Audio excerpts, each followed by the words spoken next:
Hello.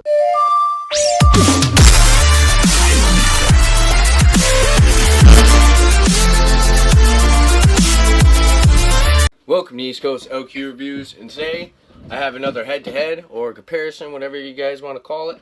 And today I got Evan Williams Black Label, so this is just their original bourbon. And I also have up against it Evan Williams 1783 Small Batch. There was actually only one other video like this on YouTube. Dude did a pretty good job, and now I'm gonna check them out myself, see what the difference in these two are. So I'm gonna read some stuff for both of them. So they're both distilled by Heaven Hill. The mash bill on both of them is actually the same. So same recipe, I'm guessing. Yeah, so 75% corn, 13% rye, and 12% barley. They're both both of the casks they're put in is new charred oak.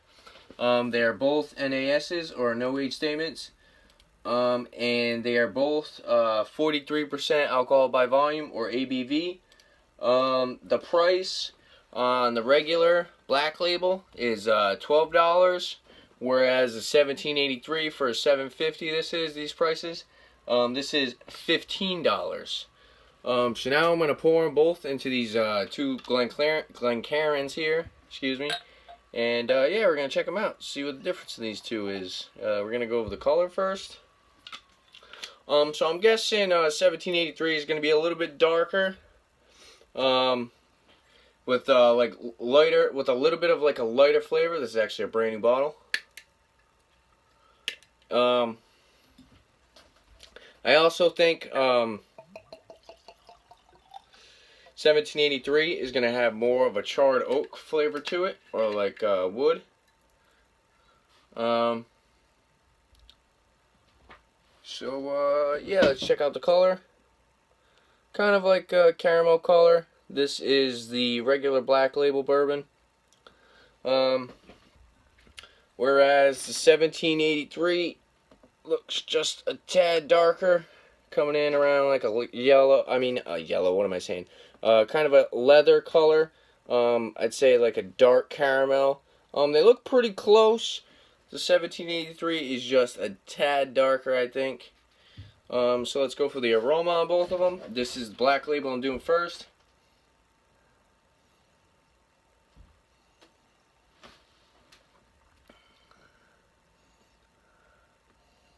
This is the 1783. The first thing I notice, the Black Label has a little bit more of an alcohol smell to it.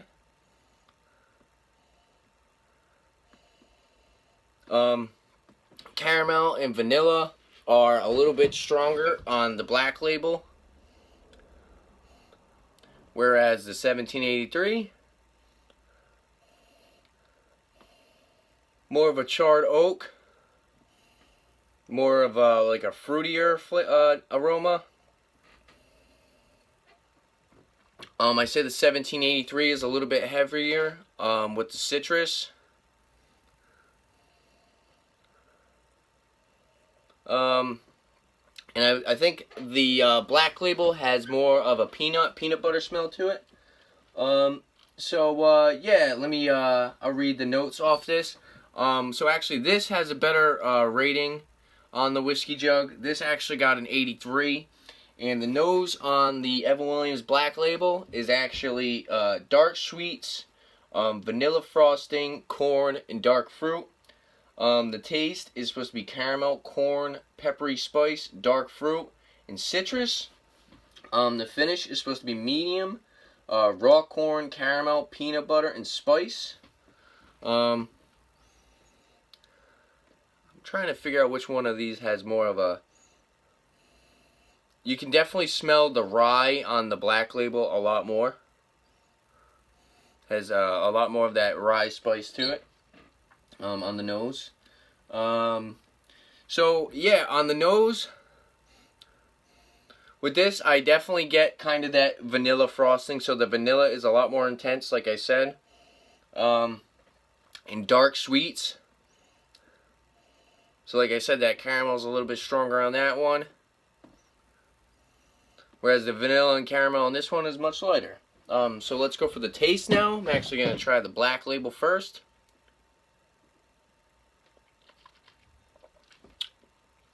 Like I said, they're both 43%. The Black Label, as I've actually already drank a lot of the 1783, but I'm going to go for a little bit of taste.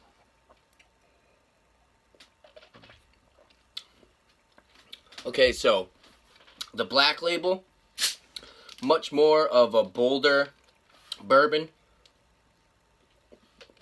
So with that being said, definitely some stronger flavor with the Black Label.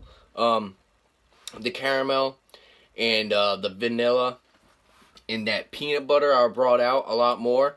Whereas this, if you're somebody who likes that wood and that oak, I'd say you should probably go with the 1783. Because this is definitely more of that like charred flavor. And actually this one is much lighter on the palate with an intense kind of citrus note to it.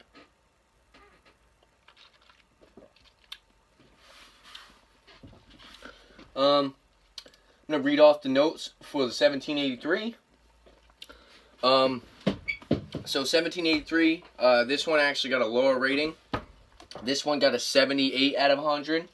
Notes on this is excuse me. So the nose on this one is fruity, honey, cornmeal, caramel syrup, and dark fruit. The taste is watery caramel, vanilla, grit, citric acid, and sugar. The finish is short, citric acid, cornmeal, vanilla, and peanut. So let's talk about the finish on these.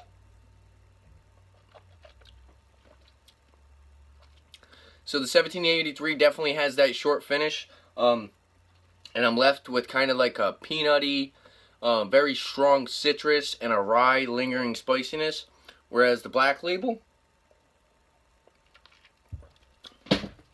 the finish on this one is medium. And I get a little bit more corn. The caramel, it begins with the caramel, ends with the caramel on the Black Label. I also get a nice rye spiciness with this one. And the peanut butter is a little bit stronger. Usually I get that peanut or peanut butter flavor with the more value brand bourbons. So maybe, excuse me, because I'm sure Black Label is intended to be a little bit less quality than your small batch 1783. So I'm guessing the peanut butter or peanut flavor is brought out a little bit more because it's just a little bit less of a quality in the bourbon. But they're both very good. They're both really similar. These are pretty good to alternate back and forth. I will say that. That's what the other guy was saying. So Evan Williams bourbon overall is more of a bolder, I say a bolder bourbon, whereas 1783 is more of a lighter, fruity bourbon with heavy citrus and more of that charred oak flavor.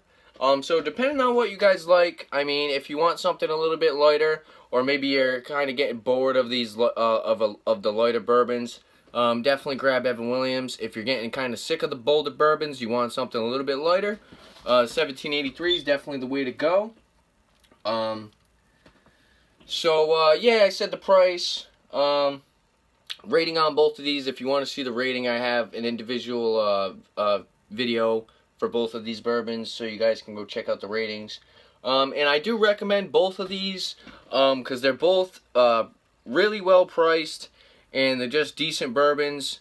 Evan Williams definitely does a great job keeping it affordable for their consumer. And yeah, actually for the last part, I'm going to mix them. And I'm going to see how they are as mixers. I'm going to see if one's better than the other. So I'm going to make sure these are about even before I mix them. Take a little bit more of a sip of the 1783.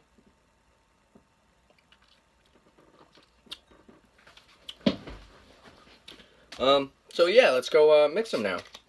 See how they taste mixed. So I'm going to do like a third whiskey, 2/3 Coca-Cola. I don't want to put too much Coca-Cola. Alright, that's about good. I put a little bit too much Coca-Cola in the 1783, but that's fine. So, yeah, Evan Williams Black Label mixed.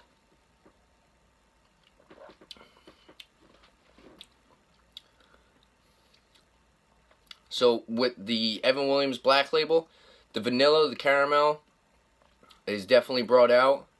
I'm still getting a little slight bit of alcohol bite. Maybe that's just because, like I said, the quality of this is a little bit lower. But it's definitely a great mixer. Can't go wrong with Evan Williams and Coke. So now let's try the 1783.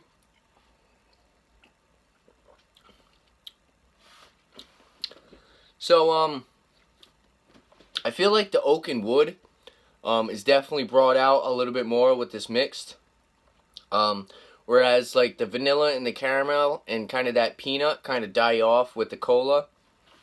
Whereas the Black Label, though that caramel and that vanilla and that peanut are a little bit more enhanced, and you still get a little bit of that alcohol-y bite. But they're both great mixers. Can't go wrong with either of them. These are both great, neat, with ice. However you guys want to drink these is definitely a great choice. Yeah, there you have it. There's my head-to-head of Evan Williams Black Label, or 80 proof, oh no, 86 proof, excuse me, bourbon. Just a regular bourbon versus Evan Williams 1783 small batch. And yeah, there you have it. If there's any other liquor, beers, or whiskeys, or maybe some head-to-head whiskeys you guys definitely like to see on my channel, definitely leave a comment below. And don't forget to like and subscribe for more upcoming videos on liquor and beer. Thanks for watching. Cheers.